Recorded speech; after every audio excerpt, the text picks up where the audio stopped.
Hey guys, welcome back to Pop Culture at Pat. So today we are continuing my coverage for Yellowjackets. It was only a week, but it feels like we've been gone longer. We are talking about episode 6. I'm not even going to try pronouncing the name of the episode because I know I'm going to mess it up. So we're just talking about episode 6 today. If you guys are subscribed or you're familiar with my channel, this is going to be a spoiler-filled review, recap, breakdown. So if you guys haven't seen the episode, make sure you check that out. Otherwise, if you don't care about spoilers, then that's great. If you guys are new to the channel, please make sure to hit that subscribe button as well as the bell button next to it. That way you get notifications for all my new videos. Make sure you check out my interviews that I've done with some of the other Yellowjackets cast members. I'll put that down in the description, and I will actually put it down in the first comment on this video too, so that way you guys can see all of those there. I've talked to Nia Sandeo, who plays Akila, Jenna Burgess, who plays Melissa, Maya Lowe, who plays Jen, and then Nua Jess Isman, who plays Crystal on the show. I know I have at least one more interview coming for you guys. I hope maybe a couple more, so fingers crossed. But without further ado, let's go ahead and talk about episode 6, because man, this was a heavy one. So the episode opens up with a flashback where we actually get to see our Yellowjackets in a classroom. Ben showing them a video on babies, which is pretty appropriate considering how last week ended. And I just thought it was really nice to see our 90s Yellowjackets outside of the woods again. We saw them in season 1 where they were actually playing soccer in the initial pilot episode. So it was nice to see that again, and I hope this isn't the last time that maybe we get some kind of flashback of them outside of the woods, because it's nice to see them doing something else every once in a while because we spend so much time there. We then get Misty asking Ben how much blood is there on average, which then transitions right into Shauna in the current 90s timeline where she's going into labor. Misty's trying to help her deliver the baby, where we get a Sweet Drop of Blue song number 2. And then that's when we get the intro for Yellowjackets. So then after the intro of the episode, we get Misty in present day. We see her checking into Lottie's compound where she's emptying all of her pockets, and just the amount of shit that came out of there, and you see like brass knuckles and things like that. I was just like, Jesus Christ, Misty. But at the same time, I'm not really surprised because it is Misty. We then actually see that Misty ends up getting 2 texts from Walter, but we don't get a chance to see what those texts were. So I'm curious what Walter said to Misty after what happened with the previous episode. And then Lottie actually sees Misty for the first time, and you can see that Lottie's kind of shocked to see her, but you also just get the tension between those two characters as well in this scene. So then Misty tells Lottie to give her Natalie, but Lottie says that we are the ones that actually saved Natalie because she was going to kill herself. Misty, of course, doesn't believe that. And then Lottie, it looks like she has a vision, and then she tells Misty to, why don't you stay a little while? We then go to Shauna, Callie, and Jeff. They're at home. When Shauna gets off the phone, she tells them that was actually Kevin, and he wants them to come down to the police station for questioning. And Shauna, she tells Callie that it would have just been better that if you would have had sex with Matt, because then all of the stuff that you told him wouldn't have been admissible. And even though it's like, yeah, you might have a point there, but at the same time, Jesus Christ, Shauna, like, it's your freaking daughter. Jumping back into the 90s, everyone's gathered around Shauna. They're all kind of freaking out to some degree because Shauna's getting ready to deliver this baby, and none of them have ever done this before. You see Misty, she kind of freezes up, but Akila is the one who's trying to help while Misty's kind of having her moment here. You then have Lottie tell everyone to hold their hands so that way they can share their hopes. And of course, Mari goes, "Wilderness, I hope that Shauna doesn't die." And Todd just goes, Jesus Christ, what the fuck? And yeah, exactly, what the fuck? Why would you say that, Mari? And then Lottie tells Shauna to let this pain make her open to this moment. And Ty kind of comes over and is like, all right, Lottie, I know you're trying to help, but you got to get out of here. In the present day, Lisa ends up finding Nat outside. She's shooting some guns, trying to do some target practice when Lisa comes over and Nat says, you should go away because I'm poison. I ended up killing my best friend. It wasn't Lottie's fault, it was mine. And Lisa tells her, no, it's never anyone's fault. And like I said to you guys before in previous episode recaps, I am really loving the relationship, the friendship that's developing between Lisa and Nat. So I'm really curious to see how that plays out for the rest of the season. But it's one of my favorite things about season 2 so far. Nat actually ends up then telling Lisa that she doesn't think that they deserve to survive what happened to them out in the woods just because of some of the things that they did. Now, I'm curious, do you guys think that Nat will end up telling Lisa by the end of the season? Do you think that she'll end up telling her any of the stuff that ended up happening out in the wilderness? Do you think that they will get that close? Well, let me know your thoughts on that down below in the comments. So after this, we go to Van and Ty. When Ty comes into the room, she asks Van why she didn't wake her up from last night. And when Van goes to get up, I got so excited because you see a Scream poster on the wall behind Van. And Scream's not only one of my favorite horror movies, but one of my favorite movies of all time. So I was just super excited to see that. You can definitely tell that Van is a horror movie. And I think it's cool too because it's an Easter egg where Jasmine Savoy Brown, if you guys aren't familiar, she stars in the Scream franchise. She was in Scream 5 and in Scream 6. So I thought that was a really cool Easter egg to include. Ty then asked Van what did her other self say to her, and Van explained she said, "This isn't where we're supposed to be," and then tried to kiss Van as well. And then Van ends up telling Ty that she has to open up the store, so if she wants to be helpful, she can help put away some of the videotapes in the store, and that's when Ty ends up seeing some of the overdue bills that are in Van's trash can. We then jump back to the 90s again, where we see Misty. She's again trying to help Shauna deliver the baby, but all of a sudden she sees there is a bunch of blood and she starts to freak out and she starts getting these flashes of Crystal/Kristen, and she ends up getting up, freaks out, says she can't do this anymore, and leaves. So then Nat, she goes to try and get Coach to help out with the situation where he was the one who was in their class showing him the video about babies, brings Coach over. Coach looks at what's going on, sees all the blood, and is like, yeah, no, I don't think I'm going to be able to help you with this. Nat tells Shauna, she's like, everything's going to be okay. And then she says that, don't worry, Akila's actually going to help you out. And poor Akila, the look on her face when Nat said that to her, mentioned her name, she just kind of looked like, what? I'm gonna do this? After this, we then end up seeing Travis. He goes to one of the walls where we see one of the animal skulls. He takes it off the wall, brings it over, puts it down on the floor. He cuts his hand, spills some blood on it, and then some of the rest of the Yellowjackets start getting some of their belongings and putting it on top of the skull. And then Lottie tells Travis that the wilderness recognizes his sacrifice, and she does as well. We then go back to the present day where we see Lottie. She's at her therapist and she says that the visions are still happening and she has this feeling that's pointing her towards her past. Lottie tells her therapist she's not worried that she's getting ill again. She's worried that she's never been ill, and that's why Travis, Nat, and Misty have came to her. She explained she wasn't the only one who felt it out there. It was all of us, a part of us. The therapist asked her, what is it? And Lottie says, the power of that place, the God of that place. We did terrible things in its name. We brought it back with us. I thought the line that Lottie included, the God of that place, was interesting. Now, is that the Antler Queen, or do we think there's some kind of other kind of spirit or being out there that's maybe not even related to the Antler Queen that she's referring to? I'm curious to hear your guys' thoughts on that line in particular there. We then go to Misty, who's with several of Lottie's people, when she actually tells them that she knows Natalie, and they all get really excited, and she's like, well, I can tell you guys some stories if you want to. Back in the 90s timeline, we have Coach Ben, who's freaking out once again, this poor guy, and we end up getting another flashback of his character. This time, he is playing charades with his boyfriend. The interesting thing, though, is that we see Ben, he's positioned, and we see a set of antlers behind him at one point. Now, I don't think this is referring to Coach being Antler Queen or anything like that. This isn't the first time that we've had this happen. It's been with multiple characters, but I just think it's interesting that we've had it happen with multiple different characters, and it hasn't just necessarily been one character for the show so far. So just think the symbolism there is interesting. We then go to Akila, who's with Ty, and they're with Shauna, and Akila says that she thinks that she sees the placenta, and Ty goes, isn't that supposed to come out afterwards?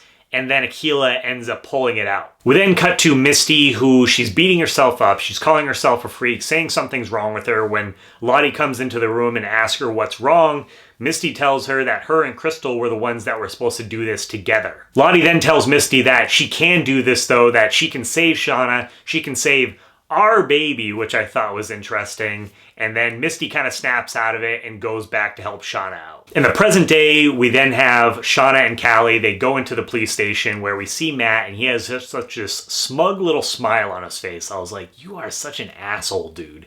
He tells Shauna to come in with him while Callie goes in another room with Kevin. We then go back to Van and Ty when Ty asks Van how business is going because she saw the bills in the trash can. She offers to try and help her, but Van's like, no, I don't want any of your help. And she asks Ty, she's like, well, if this isn't where you're supposed to be, do you have any idea where we are supposed to be according to your other self? We then see Ty ends up getting a call from Misty, who's using the landline phone at the compound, and she tells her about Lottie and this place, and Ty ends up asking her where this place is located. Back in the 90s timeline, we see Lottie and several of the Yellowjackets gathered around the skull in front of the fire, and they start chanting, "We hear the wilderness and it hears us." Slowly, Ty ends up joining in, and after that, Shauna ends up giving birth. After she gives birth, she ends up blacking out, and then when she wakes up, she sees everyone around her congratulating her, and she had a baby boy, just like Lottie said. Then we have, in the present day, we have Van and Ty. They're on their way to Lottie's when Van ends up making another horror reference when she says that hitchhiking is its own subgenre in the horror genre.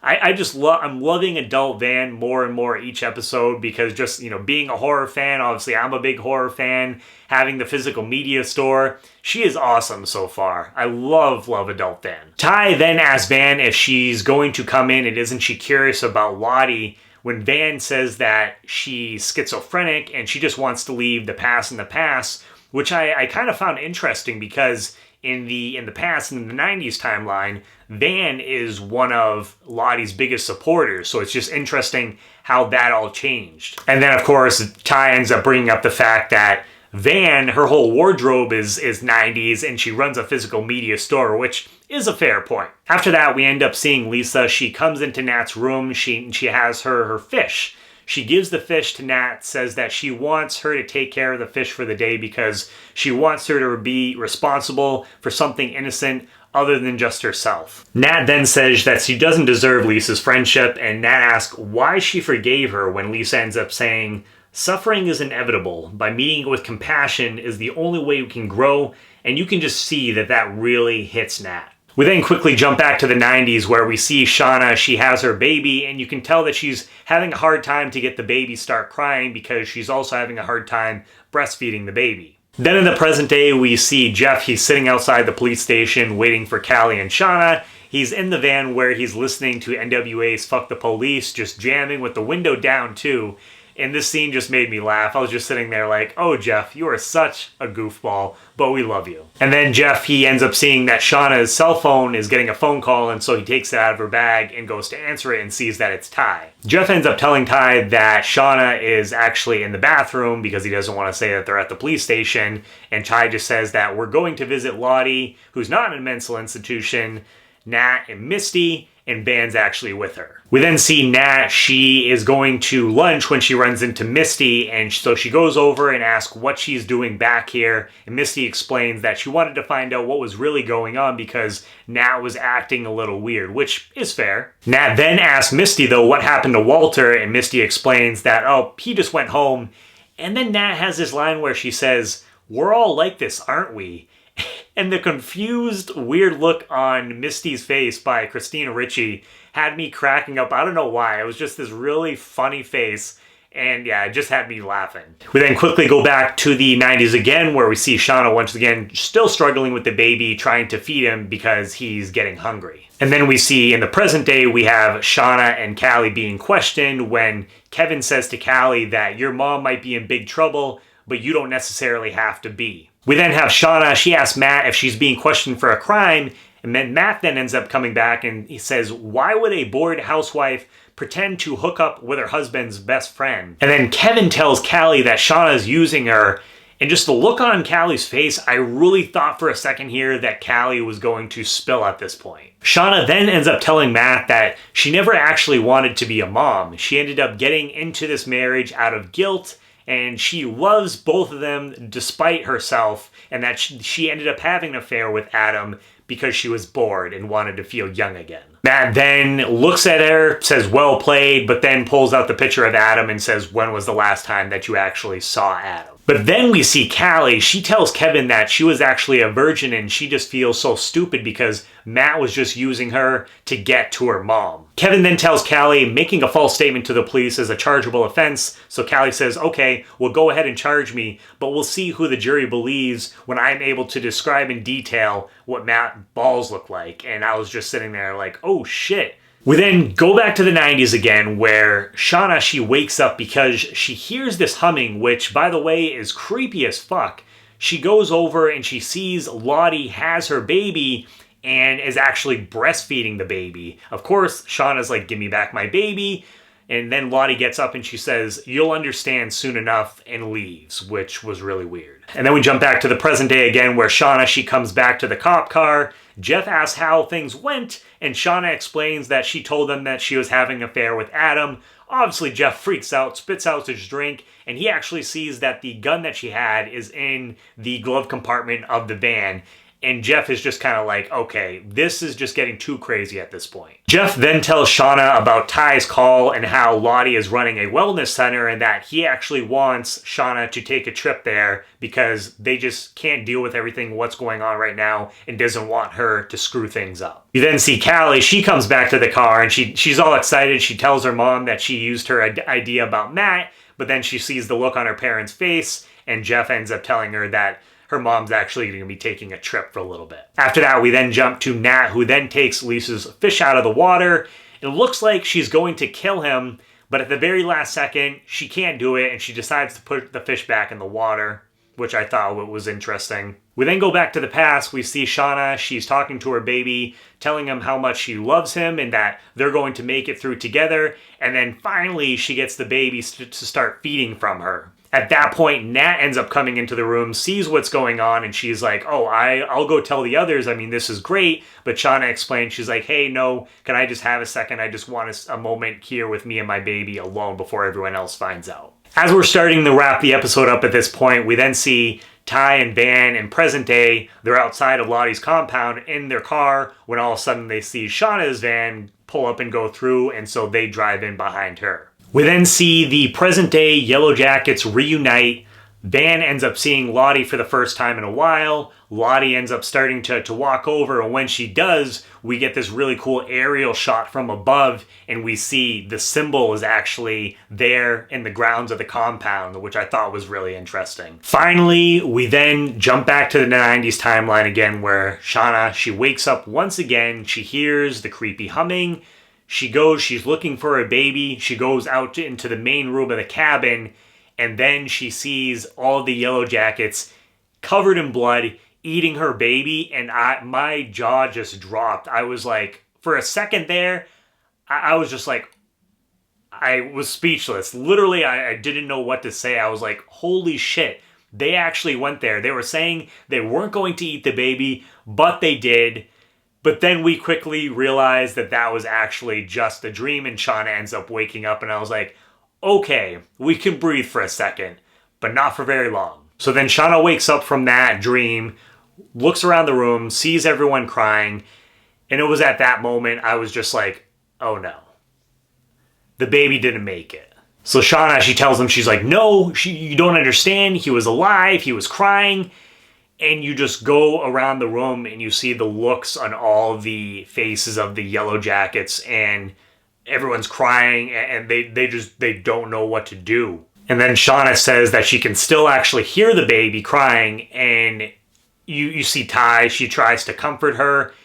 And man, the ending of this episode has to be one of the most heartbreaking and haunting endings to an episode for TV that I've seen in probably quite a while. We had the not Game of Thrones, we had the House of the Dragon finale. That was pretty messed up too. I would say this and that episode are right there with each other. What just an incredibly haunting way to end episode 6. And the episode finally ends where you have Shauna looking around the room. Finally, she looks at the screen and she says, why can't you hear him crying, as if speaking to the audience? And the screen just slowly fades to black. You hear her say it again. She's crying, and that's the end of the episode. And oh man, what a fucking gut punch end of an episode this was.